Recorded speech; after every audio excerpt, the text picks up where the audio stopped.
கொடுத்தது. அந்த இடத்துலதான் அவங்க போய் வாழணும். ஏன்னா நார்மலா உள்ள மக்களை அவங்க டிஸ்டர்ப் பண்ணக்கூடாதுன்னு இருந்தாங்க. அதுக்கப்புறம் அவங்களும் ஒரு மனுஷங்கன்னு சொல்லி அவங்களுக்கு உண்டான உரிமைகள் எல்லாம் நம்ம நீதிமன்றத்துல பேசி எடுத்து அவங்களுக்குன்னு தனி சலுகைகள், அவங்களும் ஒரு பாலினர் தான், அவங்க வந்து தேர்ட் செக்ஸ் அப்படின்னு சொல்லி உருவகப்படுத்தி அந்த மாதிரி விஷயங்கள்லாம் வந்தது நம்ம கவர்மெண்ட்ல இருந்து.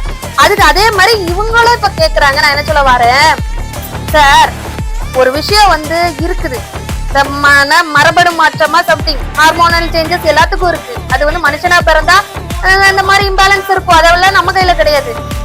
ஆனா நான் என்ன சொல்ல வரேன், நீங்க வந்து எல்லாமே ஒரு ஃபேமிலியா இருக்கிற முன்னாடியே அதை டிசைட் பண்ணிடுங்க. கல்யாணம் பண்ணி ஒருத்தங்க வாழ்க்கையை கெடுக்காதீங்க, அதுதான் சொல்றேன். இப்ப இந்த விஷயத்திலயும் பாருங்க, பாரதி சுமித்ரா இங்க வந்து இந்த மாதிரி ஒரு ஃபீல் இருந்ததுன்னா உங்களுக்கு கல்யாணத்துக்கு முன்னாடியே உங்க ஃபீமேல் ஃப்ரெண்டு கூட நீங்க பேசி எடுத்து அப்படி நீங்க இருந்திருக்கலாம். நீங்க ஒரு ஆடவரை கல்யாணம் பண்ணி ஒரு மேல